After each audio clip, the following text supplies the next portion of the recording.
You've got D&D and Jay tonight on No Driving Gloves. We're probably going to talk something about cars, something about transportation.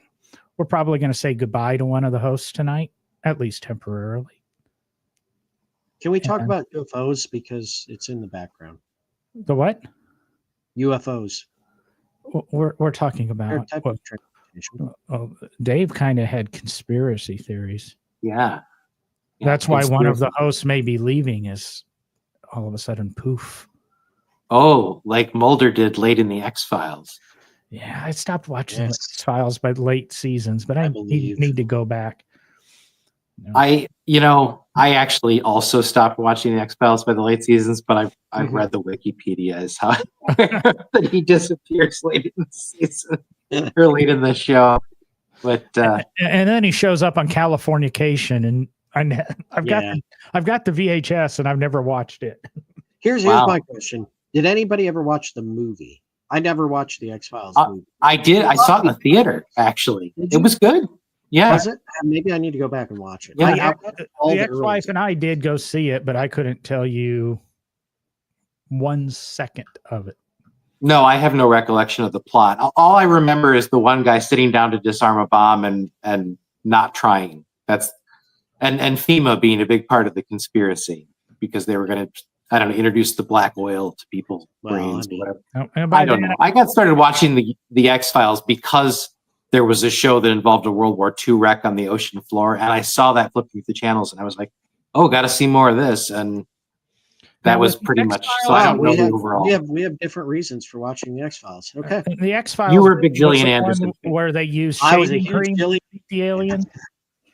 Wait, shaving cream on an alien? I don't remember this episode. I thought that was the movie, wasn't it, where they used shaving cream? Oh, come on. No, that's are you thinking of Head and Shoulders? Mars. Is that independent? Is it Mars Attacks? Oh. I haven't seen Mars Attacks. Oh, I can't remember which one it is, but there is one that they use shaving cream to defeat the aliens. Spoiler alert, but I don't know what movie I'm spoiling. Derek's referencing Evolution. Sorry.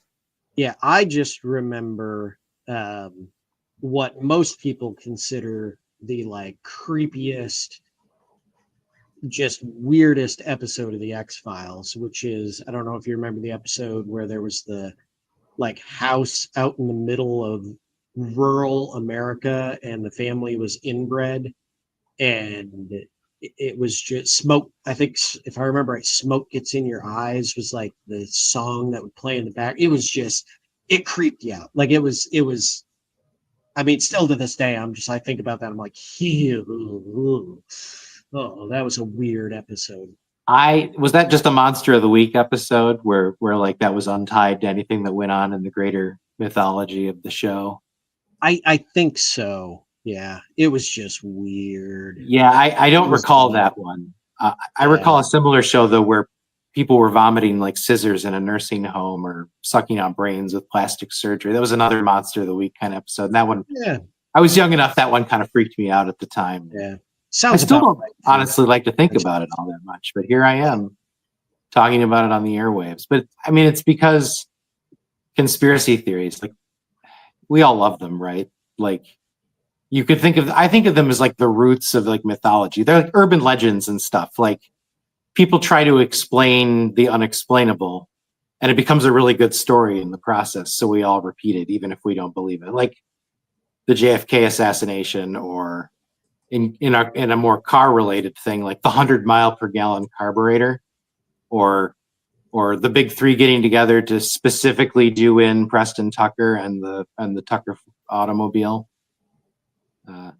Now I will say, because we're talking about that, and not that they specifically attacked or anything like that, but interesting kind of side note on that topic. Of course, there was some proof that some of the people making the allegations against Tucker were hired kind of hitmen, if you'll call them that, not in that sense, but reputational hitmen. Sure. Yeah. Coincidentally, I believe it was two of those people were also two of the people that were found to have made the allegations against oh geez, I just blanked on his name. Father Alfred Giuliano, who created the Aurora safety car that we have at Lane Motor Museum now. And he had allegations laid out against him that he was embezzling money from the church that he was, the Catholic Church that he was, a priest at, and all this stuff. And when the FBI did the deeper investigation, two of the names that came up making allegations turned out to be two of the same people that made allegations against Preston Tucker. Interesting. And at what I'm not familiar with the safety car. So what point in history was this compared? Because obviously Tucker was 1948, 49, 50. Yes. Well, Giuliano was 1950. He started the car around 54, 55 and unveiled it in 57. And ultimately, who did these reputational hitmen work for? Was that ever tracked down? Well, it was the same ones. And supposedly, everything I've read, they claim that they were hired by General Motors and Ford Motor Company together. As in General Motors and Ford actually engaged in a conspiracy to hire people to destroy the. Back, I think it was one was General Motors, one was Ford, because there were two names that came up. Okay, and did they represent the same parties ultimately? Was it alleged in the latter proceeding as well, as in Joe Smith, who's actually a reputation whacker for GM, also whacked the reputation of Father Giuliani for GM in 54, or did he potentially switch sides and take money from, I don't know, AMC or Chrysler or Ford at that point? I didn't get that far. The part I read was that the two names were also names that had been involved in the Tucker case and had ties to General Motors and Ford Motor Company. And I have to go back and dig deeper. I can only dig so deep sometimes. I got a lot of work. Right. No. I mean, I this is the nature of our conversations, is we're not doing the deep dive research before we show up here, but I am really curious about these things. So, okay, so we'll mark this, the Tucker one and Father Giuliano as potential, not just conspiracy theories, but true conspiracies. Where do we weigh in on the? But I think if you're looking at that, a lot of conspiracies in the automotive world and other places all start from a small grain of truth, right? They just get blown into some bigger story that becomes the conspiracy, right? Now, do you think the movie lent, because the movie was kind of based that it was kind of a conspiracy, do you think that really elevated the conspiracy theory, made it more real? How could it not? I mean, you put faces, however fictional, to those backroom conversations that may or may not have happened. I mean, because the more mundane explanation for everything in history is people just acting in their own short-term self-interest all the time. So, maybe GM and Ford just both separately hired private detectives and said, see what you can figure out on this guy and we'll pay you good if you find anything. And both of these private detectives went, yeah, I found something. And, whether or not it was true, it was enough to go out and mess up the guy's financing for long enough that he lost heart and got out of the game.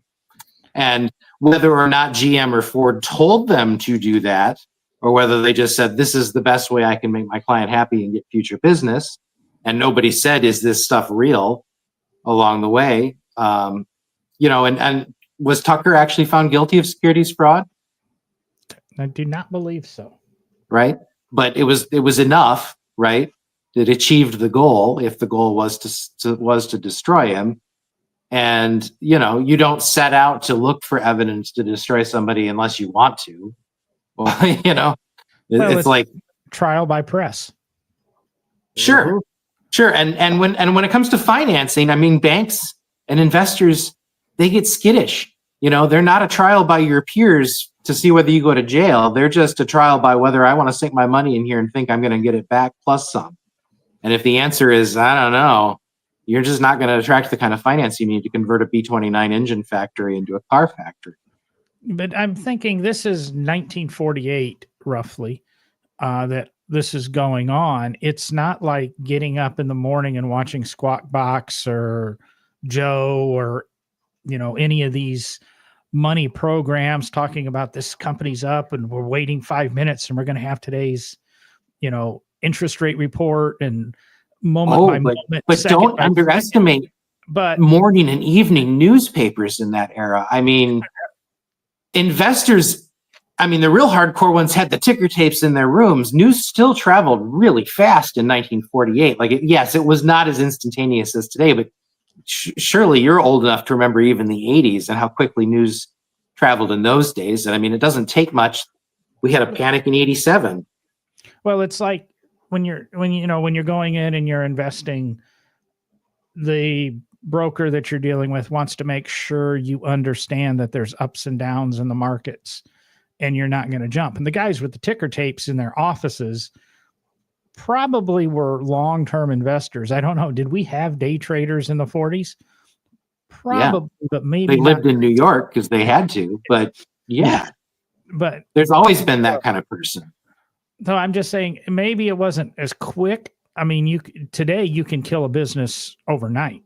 Right, and they had to drag him all the way into federal court, which making a federal case out of something, there's a reason that's hardcore. So the fact that they got him to even stand trial in federal court for a thing, even if he was acquitted for it, there was a huge amount of effort and time that went into that process. And the movie, of course, scales it down into a palatable couple of hours. And I don't know, Derek, do you remember the exact time frames?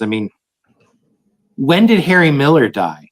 43? So Preston Tucker was working on Tucker car designs as early as that because he was seeking Harry Miller's input back then. And so, he was seeking financing these things. He was trying to get ready to go as soon as the war was over. And he was involved in the manufacturing industry as a part of the war. Not super successfully. He designed a high-speed reconnaissance car that would have been great if the war had been fought without artillery to break up the roads. And he was involved with the tank turret. Well, the turret was developed and included on the reconnaissance car. But the intent was to sell it to anybody that needed a turret. But essentially nobody wanted it because I think just the idea was better than the execution. So many of those things. Think about everything Harry Miller made. Would you go fight a war with a Bugatti or would you go fight a war with an International Harvester tractor? And the answer in the 40s was you'd go fight with a tractor. So someone who's offering you Bugatti stuff is not someone who understands the rigors of warfare in the 40s. Or even today, if you look at the Ukraine, these guys are fabulous designers, but maybe a little too in their own heads. And I think, to me, that's ultimately been was always going to be the failure of the Tucker anyways. It was too overly a techie car for the vacuum tube era. And there just weren't enough people out there with Buick Bucks to buy one in that era when you could get so much more for your money and have it serviced anywhere in the country and not worry about it doing weird things. It didn't lock you in and incinerate you, but people in the 40s were maybe just a touch more conservative than we are today with regard to what they'll tolerate in a vehicle. But I've always had a small theory, and I don't know. Again, it's my own thought process. But have you ever taken an actual overhead view, looking directly down on the Tucker, 1948, and looking directly down on the 1951 LeSabre? No, I have not. Take a look. Yeah. Very, very similar shapes. So what do we attribute that? Because then again, we have to say, did Harley Earl have Preston Tucker killed? Or, not killed in a literal sense, but, or was he just looking at this car so much because it was in the news and he went, yeah, I see some things there that I like? Or was it just general trends in industrial design in that era? Right. I sadly don't know well enough. I would love to study, immediate post-war 40s industrial design in detail and give you a good answer to that. Yeah. But I don't have one. And I mean, the objectionable part of the Tucker has never been the shape. I mean, they say the shape is radical for the time, but it's cool. And ultimately, that's really what people like about it. It was the rest of the car that was going to be weird. I mean, can you imagine about 1960, a rusty Tucker coming around a corner, and like that headlight thing is no longer attached to the front suspension. It kind of swings over and like glares, and you're like, God damn.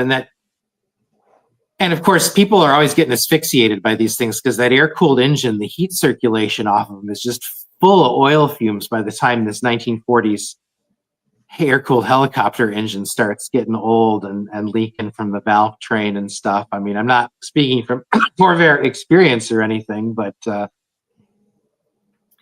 yeah, no, and you know, of course, the new car buyer doesn't care what the car's going to look like in a dozen years because he won't own it anymore. But I don't know. I am too much of a fan of the real 40s technology and not the whiz bang, gee, we won World War II. How much of it can we use at home? Atomic age stuff. I'm too much of a fan of the earlier stuff to really get excited about the Tucker in the way that I'm supposed to as a historic car guy. And I tend to believe the more mundane explanation of what happened to him, which was, yeah, they probably said, see what you can dig up on this guy. And, you know, maybe we're interested in what he was doing to the extent that they just wanted surveillance. And the fact that it came up that, oh, you know, some of the things that he's doing look pretty shady as far as the SEC is concerned. Maybe we should run with that. I mean, and some of the stuff he did look kind of shady. If you really look at the evidence, I mean, how many Tucker radios are out there? You know, how many people had Tucker franchises that just sat there waiting for stock and bleeding rent money? I mean, this is not really a fair way to finance your business. And it's sort of the thing that Henry Ford did to survive the immediate post-World War I recession, right? He shipped a bunch of unasked for stock to all his dealers and said, pay me, and then paid off his debts and let them deal with the local bank to pay the debt that they owed to him. And the SEC was formed in the 30s to stop that kind of abuse, you know, and stop the deceptive practices that existed to, you know, confuse non-professional shareholders, because, you know, the legacy of the 20s was everybody thought they were a day trader for a while. And, you know, a lot of people got ruined over it, and they were trying not to let that happen again, and requiring really strict disclosures from people when they went out to set up a company was something they were still really serious just 15 years after the whole thing was set up. So yeah, it happened in the auto industry quite a bit before, you know, even, you know, well, around the same time as Tucker. There were, you know, Gary Davis out in California, the Davis Devon, the famous three-wheeled car that, you know, he tried to do. Another shady character, trying to make a car company and doing some pretty questionable things, right down to not paying his employees, you know, having multiple franchises waiting on inventory, you know, and all of those things that, you know, a lot of what Preston Tucker had done as well. And then even go to the Dale that was done in California in the 1970s, and Liz Carmichael, and, you know, a lot of shady practice there. Never intended, of course, but she never intended to build a car, right? I mean, she basically just took people's money and kind of made it look like she was making a car, but never intended to. Yeah, and I don't think that was what Preston Tucker was up to in the least. No, I think he really believed he was going to build a car. I just don't think he had a snowball's chance in hell of actually succeeding without something that cost more than a new Cadillac and didn't really offer the revolutionary experience people were hoping for. Yeah, but you guys are getting into, and I'm going to say before Tucker, I mean, there were hundreds of automobile companies that were created and probably were vaporware. And we're in a day and age that a lot of what we see in the press and we see on the internet and we see AI create and, oh, we're going to make this, we have these vapor supercars and we have these vapor car companies and electric cars and trying to get deposits. And so are we saying Tucker led the way here? Is Tucker any different? I mean, yeah, he built 48, 50 cars, but Carroll Shelby did the same thing in the 60s. Granted, I don't think he was a publicly traded company, but he would show you a Cobra and then say, let me go get the other one. And as he drove around back, they'd paint it and drive it back around in a different color. Do you remember something that seems to go on repeatedly in the automotive industry? Do you remember Lance Reventlow designed the Scarab back in the 60s? Yeah. He was heir to a cosmetics fortune. He had a company, but he was basically just out to have a good time, right? And the IRS eventually shut him down. And Carroll Shelby, I think, ran very close to having the same thing happen to him. But I think as you get further and further away from the 30s, people get less and less concerned about enforcing those laws. So 1948, probably what Preston Tucker was doing was more forgivable in the sense that that's how people had always raised capital and it hadn't been illegal that long. So they kind of had to make an example out of him. And the fact that he was acquitted means everybody agreed that he wasn't really up to anything all that nefarious. But the point was, you're not allowed to do it anymore. And they also shut down Briggs Cunningham in the 50s for the same thing. Like, he couldn't turn a profit with his little boutique supercar, no matter how cool it was. And the IRS went, okay, you can keep doing this, but you can't treat it like a tax write-off anymore. You have to just accept that it's a hobby. No, that and he was shut down the operation.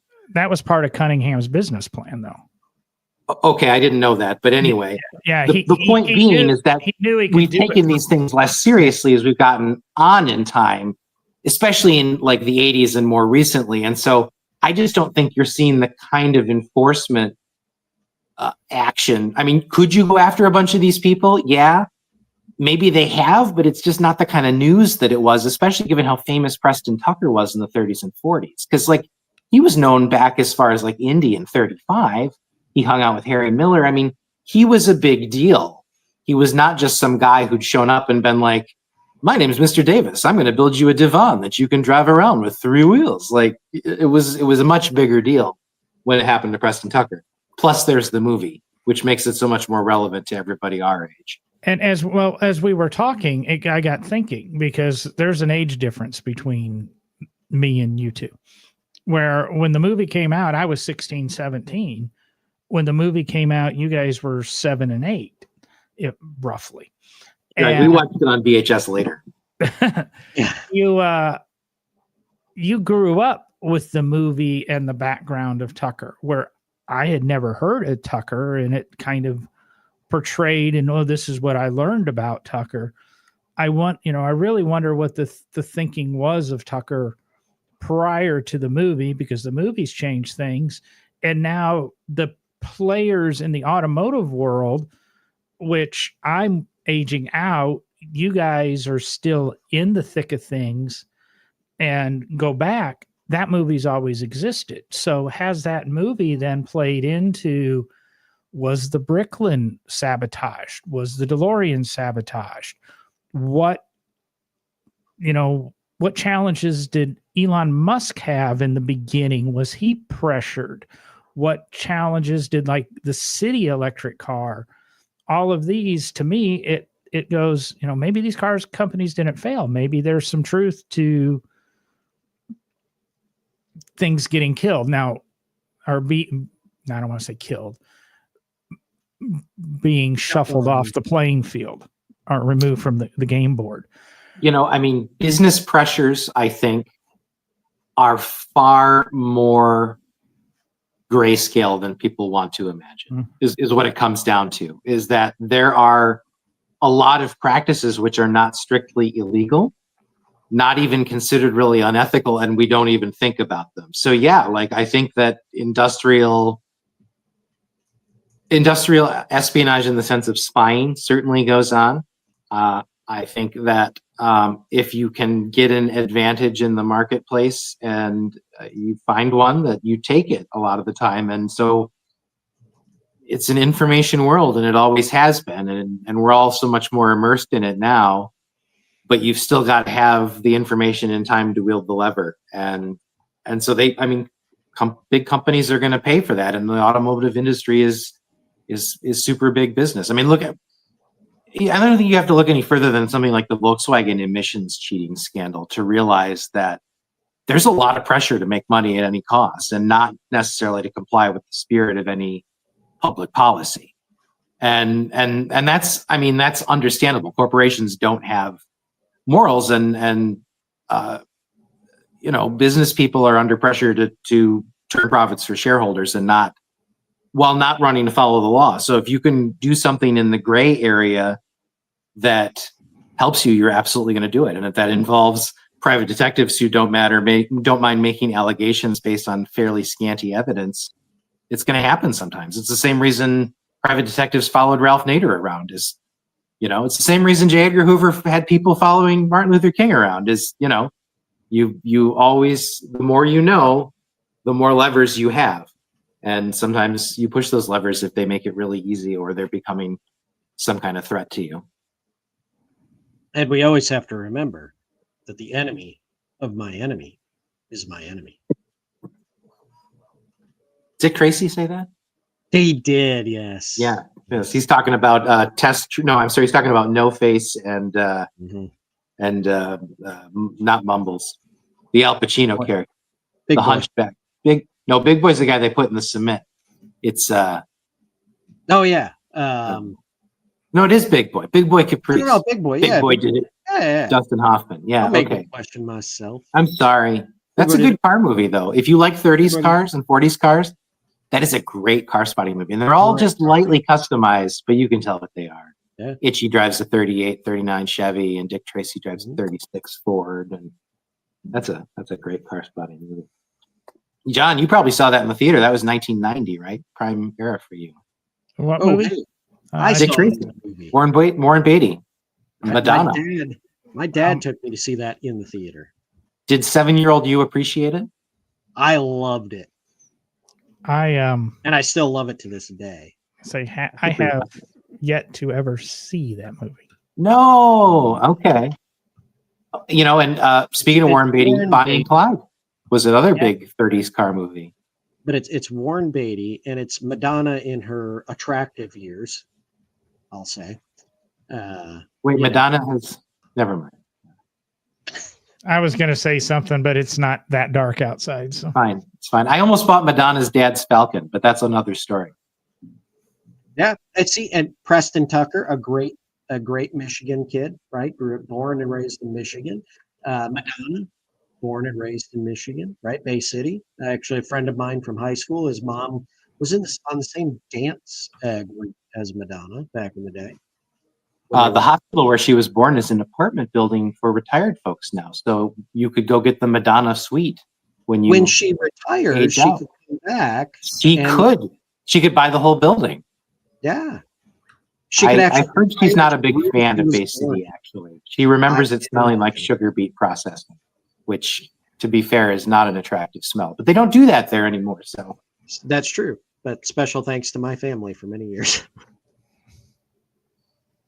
Oh, your family grew sugar beets and hauled them all the way to Bay City? That's the biggest thing we do on the farm is sugar beets. Oh man. I lived in Caro, which is where there's still a big sugar beet factory. And we're really getting off topic, but yeah. Isn't that where they make the syrup? Where they make what? The syrup? The syrup. No, you'd think. Anyway, we digress. Not a K, right? Yeah, with a C.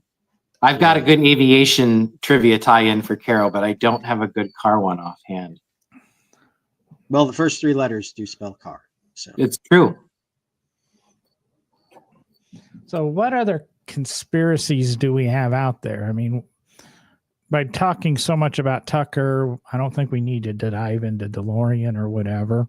Right. Financing is one thing, but what about technological innovations separate from the car? Like the 100 mile per gallon carburetor is the one that always comes up. I mean, everybody has heard the story fifth hand that some guy back in, pick your decade, the 50s, the 60s, the 70s, these stories became especially popular after the 1973 oil crisis, had developed a car or a carburetor, just the fuel air mixer to bolts on the top of the car, that could deliver 100 miles per gallon on presumably one of the big V8 American sedans of the era, or perhaps a more modest inline six, but not some kind of micro mini subcompact.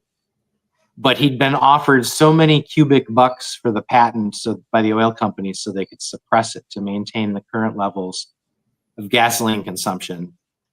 And this, of course, became, again, especially nefarious after the oil crisis, when that could have saved Western culture and our love for giant rear-wheel drive 500 cubic inch V8 boats. Well, and on the idea of the 100-mile per gallon carburetor, what about the old conspiracy of the same kind of line, the guy that invented the ability to run an engine on water?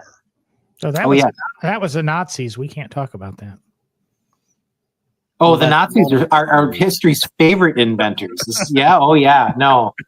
Everything from time travel to stealth aircraft to, it's funny, as far as World War II tech that works, the British are way, way, way better inventors. And we pair them with cars that leak oil and are cantankerous and let the rain in. But I don't know, man. Systems that don't work. Oh, no, that was real. Yeah, well, but you know what? No, I gotta rise to the defense of Lucas here, in that I think the Lucas reputation here is more a result of corner mechanics. Yeah, I took my MG down to the Shell station and the guy screwed up the wiring. Well, of course he did. He's got a Chilton's manual and he's like, I don't know, this is pretty close to a Rambler. I'll just follow that. Whoa. It was not Chilton's in England. It was Haynes. No, that's what I'm saying. In this country, people have a bad opinion of Lucas Electrics because they took their British cars to people who didn't sell and service them. Well, you know the old saying, the only thing that Lucas built that didn't suck? Vacuums? A vacuum. I don't know. Of course, my grandfather sent home a newspaper clipping to my grandmother during World War II from England. It said, overheard outside a pub, come drink your beer, it's getting cold. So that's, a crack about Lucas refrigerators. One of you two has a chirping that's driving me nuts. I'm sorry, there's a cricket here in the shop, and I've got a cat watching it, but no one's doing anything about it. Okay, he wants to participate. I wish we understood cricket. The show is so entertaining, we can hear crickets. Crickets are very good luck in Asian culture. So, I'm Chinese culture. I'm sorry, not all Asian culture is monolithic. So I always consider it fortunate when there's a cricket around. I'll take luck in any form I can find it. What's funny about your statement, Derek, is we go from the conspiracies about cars running on water to now we have cars that make water. Mm-hmm. Hydrogen cars, yeah. Mm-hmm. But, I want to circle back real quick on the idea of Nazis and alternative fuels, because what they did make a lot of use of at the end of the war was wood smoke. Because if you burn charcoal, the vapor is combustible in an engine. Kind of. But they made you, but most of Europe figured that out because they didn't have fuel.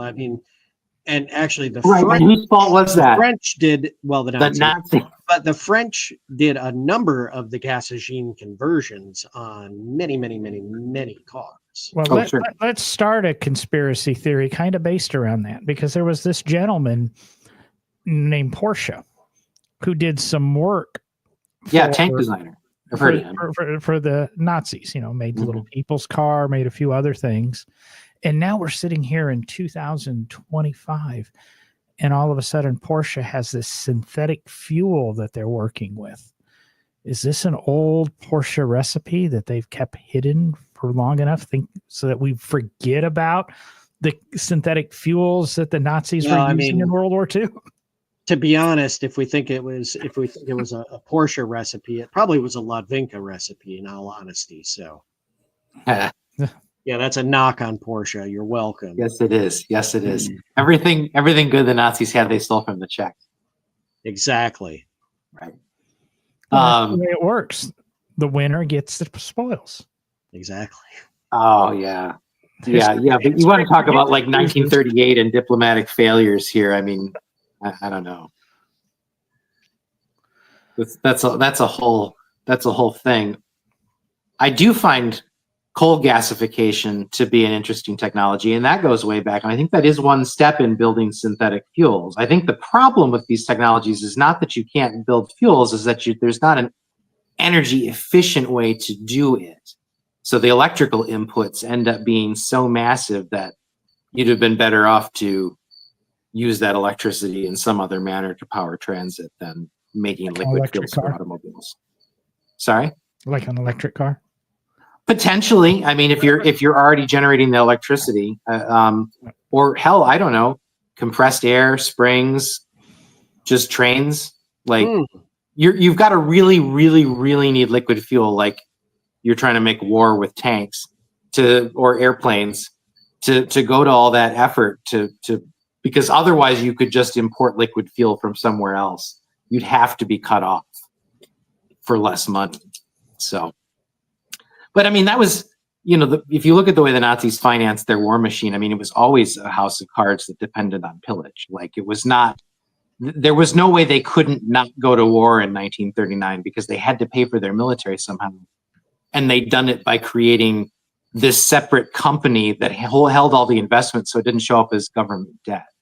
It was a pretty crazy thing, and Hitler got kind of frustrated when war didn't come in 1938, and then when he got a chunk of Czechoslovakia and all of its border fortifications, and then he was like, I'm going to go take the rest, and then they'll fight me. And France and Britain still didn't take the bait, and in reality, we know in retrospect, Britain was actually wanted to fight in 1938, but they were like, we'll get our asses handed to us if we don't build up our military.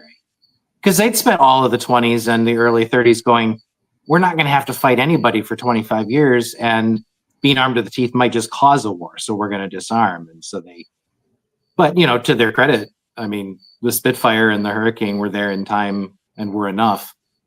So I guess it worked. It sucked for a lot of people in Czechoslovakia for a long time, which is sad because they were the technical heart of the Austro-Hungarian Empire before 1918. I mean, the Skoda works. They were almost more technically advanced in the auto industry than America at the time. Oh, sure. Well, and you look at how many early American auto geniuses came out of the Austro-Hungarian Empire. Oh, yeah, 100%. I mean, my favorite is Joe Jägersberger, the guy that we associate with the Radio Head for Model T Fords. He was raised in the Austro-Hungarian Empire. He was educated in what is now Czechoslovakia. He worked for Austro-Daimler. He came over here as a chauffeur and a racer, and he stayed as a racer. And then he lost his leg in a racing accident. And then he went into the speed part business, and he bridges this gap. I love it too, from like the height of the Habsburgs in like the 1870s when he's born to like the 50s when Czechoslovakia is like a Cold War, Eastern Bloc country. And it just really the sweep of 20th century history in a microcosm there. Yeah, and all of the the wooden bodies for the white steamers were built by Hungarian cabinet makers in Cleveland. There was I'm blanking on the name of the cabinet company. It was the same cabinet company that made the master cabinets for the white sewing machines, but they also built the bodies for the white steamers. I mean, just amazing. And they would just, the owner of the cabinet works, he'd just send a letter over and say, I need this many people. And he paid their way. He had an agent over there that would sign the people up. They'd get on the train with their stuff, bring them to the dock. He paid every ounce of their trip over to the U.S. to Cleveland to get cabinet makers of quality. Joseph Galam, I mean, the guy who arguably could be considered the designer of the Model T, was born in Hungary and came over here and went to work for Ford Motor Company and was a brilliant guy who nobody remembers. I wrote a biographical sketch on him back when I worked for Hemmings, and it got picked up by people in Hungary because they were like, look, this guy from Hungary did these things. And it was like, it was pretty cool to like. Did you talk to his daughter? I didn't know. Oh, yes. You should have. No, you dude, should when have I talked to his when I wife. used to write those things, I would get the assignment like 2 days ahead of time, and it was not a conducive environment to doing the proper academic level of research, which is sad because that was what people really expected, and we got a lot of hell for not going as deep as people would like. But there's a lot to do when you're running 4 magazines, which is what was going on back when I wrote that. Yeah, yeah. But no, the Czech Republic is amazing. And Hans Ledvinka and his son Eric, just amazing engineers. Amazing when you read about what they did, especially Hans. They Back designed the Tatras. Good God. Yeah. Well, Yeah. and I mean Hans Ledvinka was at Tatra pre-automobile. He was involved on the team that built Le President, which was their first car, and he was basically running the auto works by the time World War II breaks out. But he's the man responsible for the backbone chassis on Tatras with the T11, T12, the beginning of those, the Tatra. I utterly love those. Somewhere I have a photo of a bare, like late 20s Tatra chassis, and it looks like a 6-inch gas pipe. It's the middle of this chassis, and then you've got a bare chassis in the collection at the lane. maybe, and we is have a it couple tan? cars. Maybe that's the picture. That's where the picture came from. I don't know. I thought the picture was from somewhere in the Czech Republic, but anyway. And it's got swing axles, of course, which is why you should never drive a Tatra because it will kill you. If it's a rear engine one, the early ones were front engine. That's true. The chassis I have in mind is front engine, although it's a boxer, which is interesting. It's got some real Corvair vibes. You can see why the first generation Corvair was considered so European, because it echoes a lot of those Tatra-esque traits. It doesn't have the backbone chassis, of course, because it's a unit body, but the rear suspension, if you put leaf springs instead of coils, would be very very similar. It's amazing the technology. Tatra-esque, yes. And truly, when you get down to it, it's very close, right? And it depends on kind of how you define things. But Tatra, really the first successful producer of an aerodynamically designed automobile in history. They come out the same time as the Chrysler Airflows and all that, but Tatra is much more successful in the way they do their aerodynamic design work, and also more successful in producing the car in the T77, the T87, the T97, and then continuing that design work through the Tatraplan and some of the other cars they did. Now, I've always understood the failure of the Airflows to be one of essentially styling. That the public just in 1934 in America just was not ready for a car that looked like the 1934 Airflow. And I mean, retrospectively, I love it, but we're looking at it through the lens of everything that happened, especially like the year 1939 is the kind of the year that everybody in America caught up to the Airflow, styling wise. And of course, Chrysler itself had to sort of like back up and go there again, because the Airflow got restyled to look more conventional. And in my opinion, they're not as nice looking cars after 34. And then I think is 37 the first year where there's no airflow, and then they're marching back to that Airflow. 36, yeah, and then they start marching back to that same style. And then of course Chrysler got really gun shy about styling then until 1957. So they were known as renowned as really conservative styling people after that point. But is it something about the Czech public? And were Tatras being sold throughout Western Europe or Central Europe at that time? I mean, where could you buy a Tatra in 1934 if you liked its aerodynamic form? Certainly not here, but definitely Czechoslovakia. But other places to the U.S. But yeah, they were known in Europe as automobiles. I mean, they had shown up in 1925 unexpectedly. At the right. But Chrysler also dated to 25. I'm talking specifically about this aerodynamic one. I'm getting to, they were known throughout Europe. I mean, they were in, the Targa Florio in 1925. and won their class unexpectedly. I mean, no one, three Tatras showed up and everybody laughed at them because they also had Czech drivers that no one had ever heard of. And they were like, you guys, yeah, good luck. And all of a sudden they defeated everyone in the class. Was that because of their handling? Because that backbone chassis and the swing arm? Yeah. I mean, handling, the lightweight, I mean, just everything that Tatra had been, Hans Ladvinka had been pushing about making this an advanced automobile.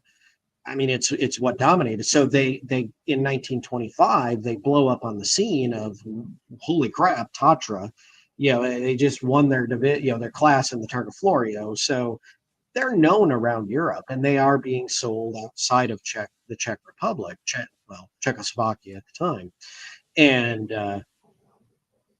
so yeah, I mean they were out and about, the T77, T87, but they also by that time, I mean they weren't certainly cheap cars, so only the wealthy were really purchasing them. So we're talking about really imperial level cars. Like, I would say the wealthy elite, right? no, I don't mean European Imperials. I mean like Chrysler Imperials, like that cost level.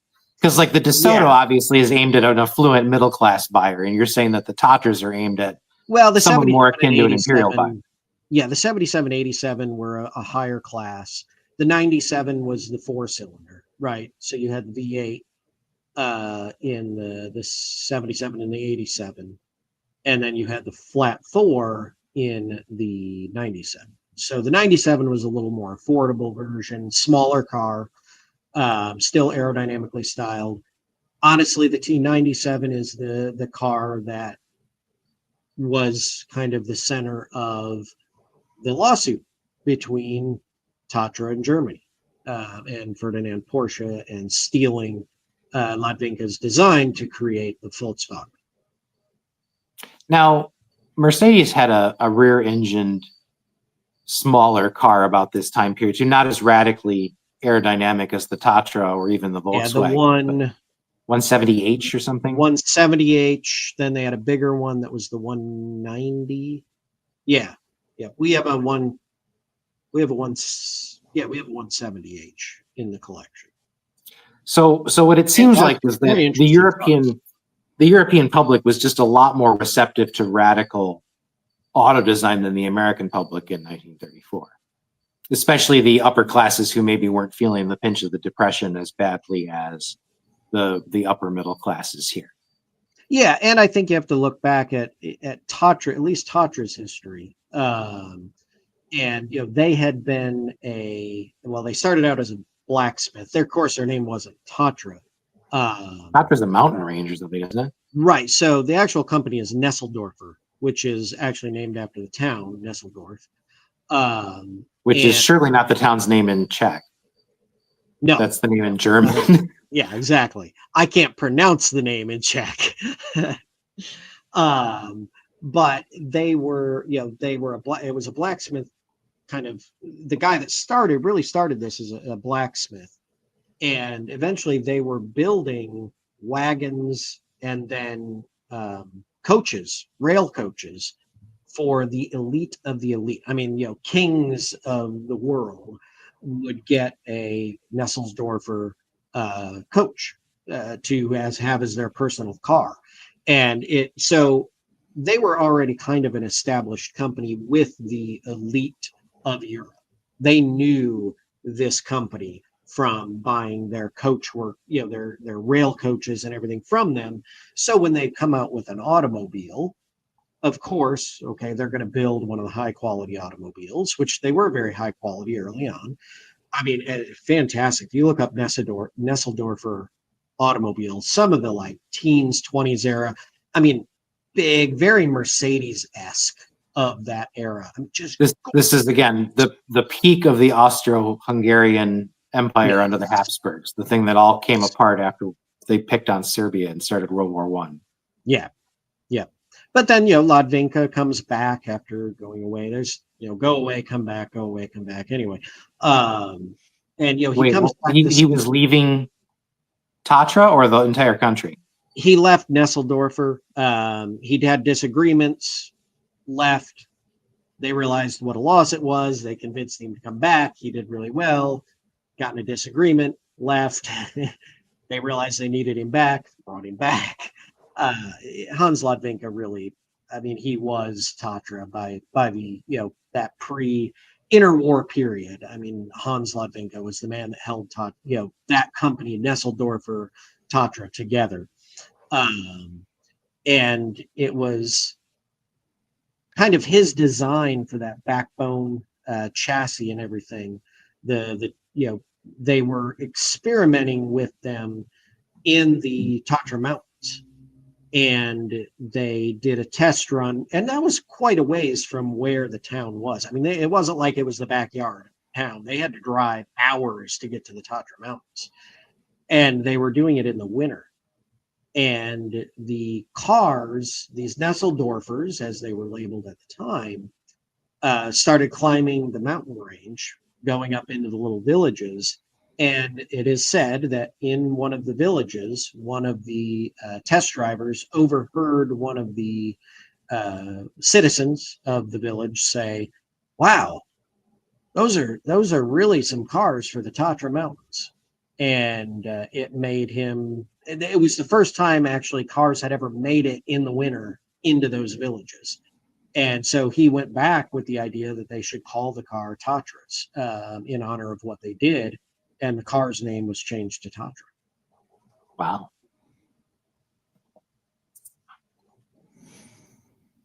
And with no conspiracy theories here, though. I mean, obviously the Germans were just quite open about stealing Czech designs, because clearly, as you do in the 30s. Well, I have a new conspiracy theory, and this is one my wife has pushed me for years to release as an April Fool's article, and I can no longer do it. But I'm giving it to you guys so you can spread it out. There is a cabal of hyper wealthy people who purchase what? Yeah, we know what. Who purchase high-end exotics and valuable antiques, classics at auction, and then demolition derby them to death. And that's why some cars just go away and you never see them again. They're not in private auctions in South America like they tell you. They're just gone. They've been demo derbied. Obviously, lots of new Lamborghinis and Porsches and stuff go away this way too. And the more expensive a car you bring, the more prestigious it is. Well, you saw that Ferrari they sold at, was it Gooding last year? That was just kind of this folded up mass of metal for like $1.8 million. That's got to be what happened to it. I think, yeah, that is probably a victim of those. I think that's probably where the James Bond Aston Martin that disappeared has gone. Oh, of course. It's sort of like fighting dogs, where they'll sometimes just abduct, a valuable car that they want to fight, and so it'll just disappear. They'll be like, "Oh, car thieves, chop shop." No, it's none of that.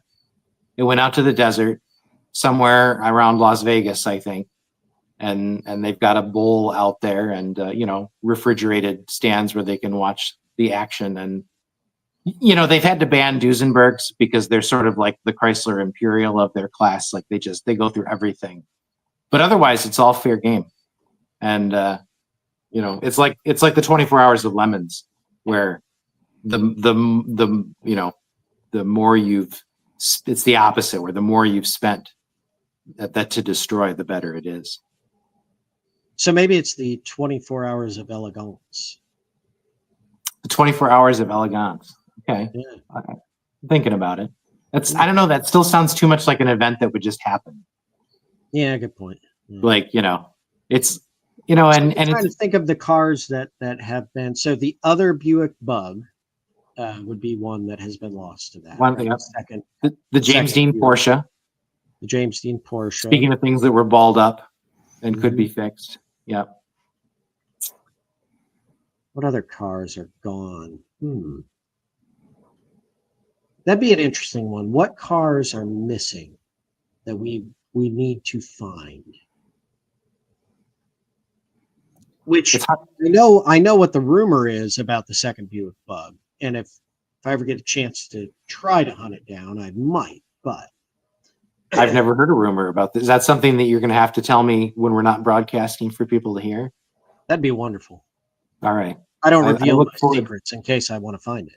I look forward to entering into an actual conspiracy with you to recover the second Buick Bug. But your seriously, personal it'd be interesting. Like what maybe put together a list. What cars are missing that we need to go out and find?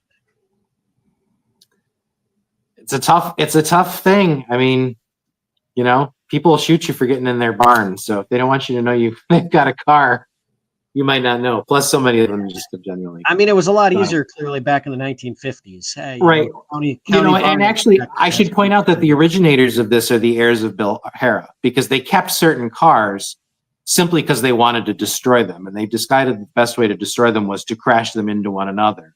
And they knew that there'd be a scandal. So they found a spot.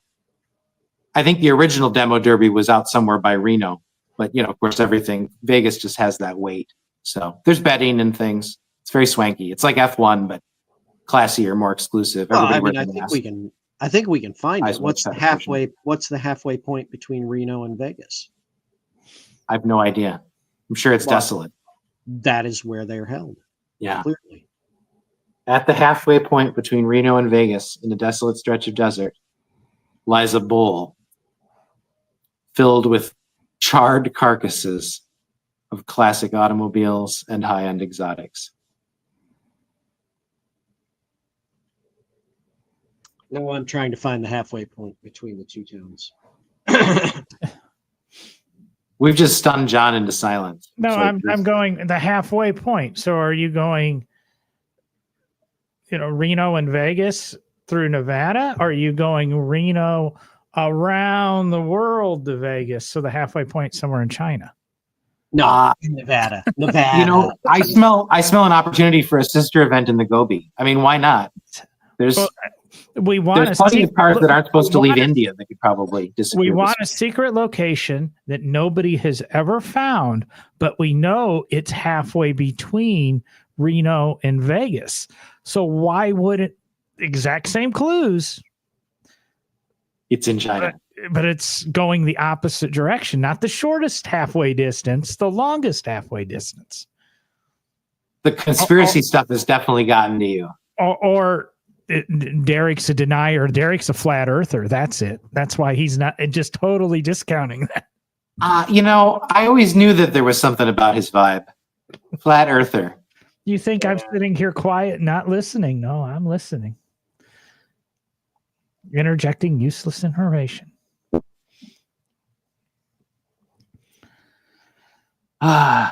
Speaking of driving, I have to do a whole lot of it tomorrow.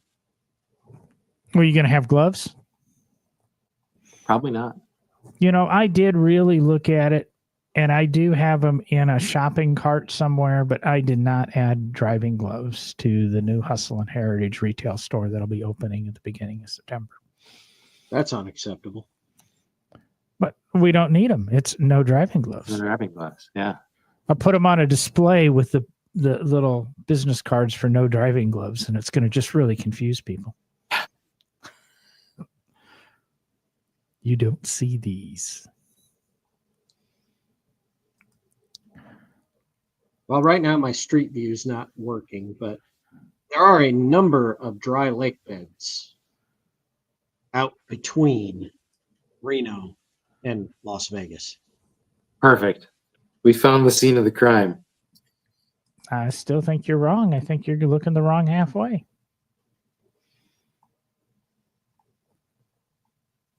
I don't know how to calculate the location of the other one, so.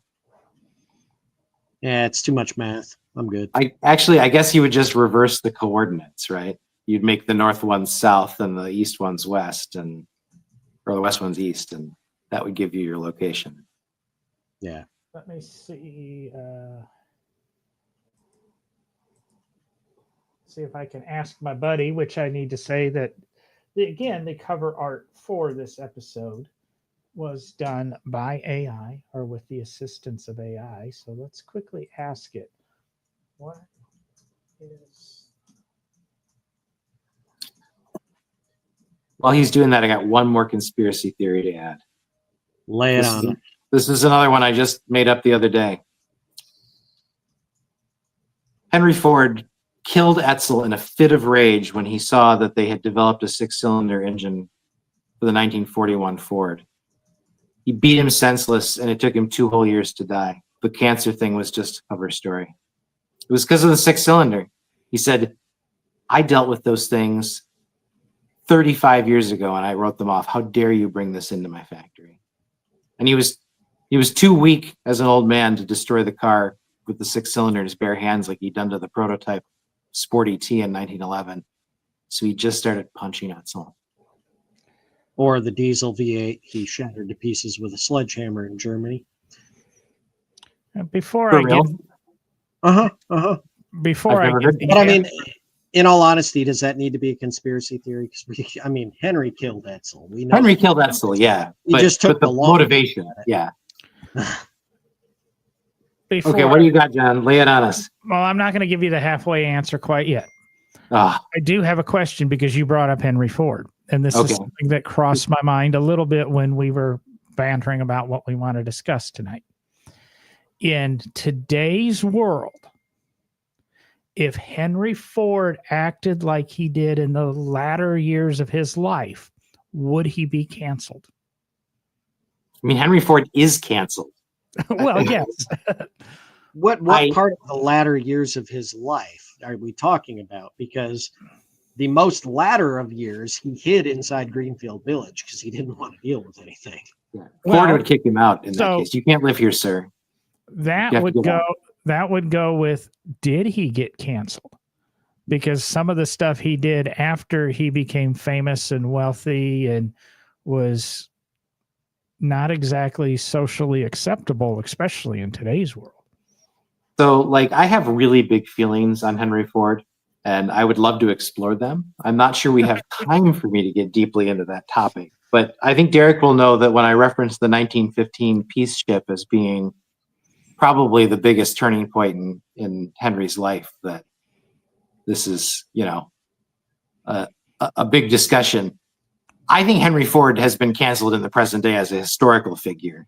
I think back in the day, there was plenty of pushback against Henry Ford in the same vein that you heard about it all later. It's just that at a certain point in American history, since he died, it had become unacceptable to use industrial and material success as an excuse for poor personal behavior.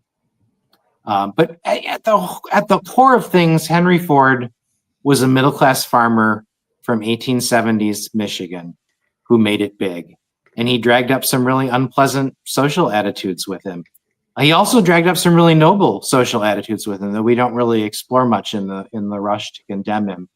And the fact that they weren't taken seriously when he was young and trying to enact some of his more progressive policies, I think led to the embittered anti-union retreat into the village Henry that everybody remembers so much more clearly from the 40s, when he was clearly a multiple stroke victim already and in the grip of dementia. So it's hard to judge 1910 Henry Ford by the actions of 1940 Henry Ford. I was just wondering because, I can get farther into it because you do something now, all of a sudden we forget everything good you did before. So I was just curious. It's something that crossed my mind, and it's obviously would get into a very long discussion. That's why I asked it at the end, so it didn't. But yeah, no, I think that's your Henry Ford's very illustrative of what you're talking about. It's like you can't bring up Henry Ford and say he came up with something good without someone also counterbalancing and saying, yeah, but he also came up with urban sprawl, and he was also a vicious anti-Semite that funded the Dearborn Independent and accepted a medal from Hitler. Like it's Henry Ford's canceled. So it doesn't matter the fact that he did those things back when it was more socially acceptable. He still got canceled for it. He's just not around to suffer the consequences. So ChatGPT's answer to our question. Yes. The prompt is, what is the halfway point between Reno, Nevada and Las Vegas going the reverse way around the world? Mm-hmm. The response is, if you mean taking the long way around the globe from Reno, Nevada to Las Vegas, so instead of heading roughly 450 miles southeast. You go across the Pacific, Asia, Europe, and the Atlantic until you reach Las Vegas. The halfway point would be on the exact opposite side of the earth from the midpoint of the short route. For Reno and Las Vegas, the short route midpoint is roughly near Tonopah, Tonopah, Nevada. I've heard of that. I don't know how to pronounce it either, but I've heard of it. If you take the antipode opposite side of the earth from that area, you land in the southern Indian Ocean, specifically southwest of Madagascar and southeast of South Africa. So going the reverse way around the world, your halfway point would be open ocean, around 40 degrees south, 65 degrees east, hundreds of miles from land. The nearest noticeable landmass in the world would be the French Southern and Antarctic lands, the Kerguelen Islands to the east. It's virtually Point Nemo. That's what I'm hearing. What I'm hearing is that there are islands there.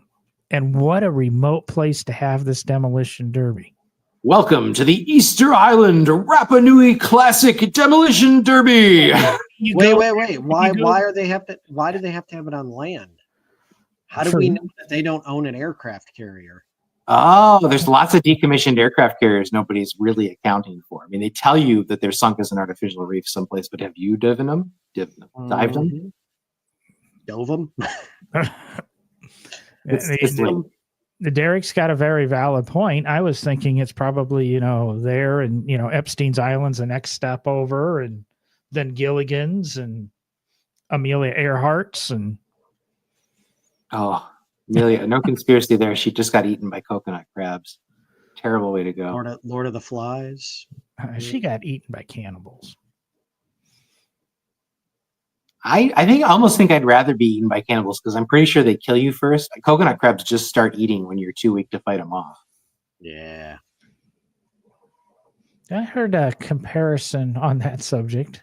What a way to end the show. Between having a dog and having a cat. That if you die and nobody discovers you, but you have pet cats, cats will begin to eat you. Mm-hmm. Dogs. Cats are smart. Dogs have no self-preservation instinct. Dogs will come and they will probably lick you and cause what would appear to be eating because they're concerned why you're not responding. Mm-hmm. So choose your pets wisely. Look, I got 6 cats, and none of them have ever tried to eat me. So I'll end the show. Sounds End the show. Well, have you ever been dead in front of your cats? Multiple times. So I'm ending the show like Bob Barker. Treat your cats responsibly. Anything else, or? I think we've conspired enough. I still want to hear about semi-trucks, but I guess that's for next week. That's just a quick question. Why when I'm going down the interstate and I have my cruise control set at 70 miles an hour and I'm in the right lane and we're going up a hill, I go buzzing right by this semi truck and then I get back over in front of him. And then when we're going down a hill, he's got to go by me at 80, 90 miles an hour. And then we go up the next hill and I got to pass him again. Why can't they? I understand climbing the hill is a problem.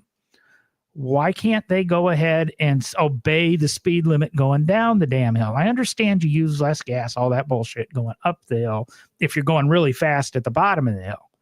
But it sure makes for a freaking dangerous roadway. So I just want to know why they can't maintain some sort of speed. Well, do you want to deal with them going really fast down the hill, or do you want to deal with the fire at the bottom of the hill when their brakes catch on fire? Which do you want to deal with? What's more of a hazard? They can downshift from its brakes, like don't trucks have fire or automatics now? Do people even know how to downshift automatics? Well, most of the time I just hear them using their Jake brake. I was going to say.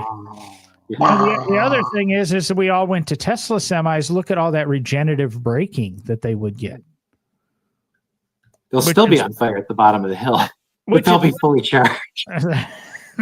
Which is one thing I noticed with the Those batteries will really burn. Maverick is that you don't plug the thing in and it's got a battery in it and it's got 7,000 miles on it now. And almost 25% of those miles are electric, which means 25%, 30% of what I've drove is free, other than wear and tear on the vehicle, which is just the electric motors and the tires. So with that environmental thing, let me just go ahead and say, get off your ass, go burn some gas, because I am out. See ya. Go burn some gas or go burn some volts No, Volts are good cars. I really like or Volts. watts. I've been considering watts. I don't know. It's almost fall. You can start burning leaves. It's electrons. See you guys later.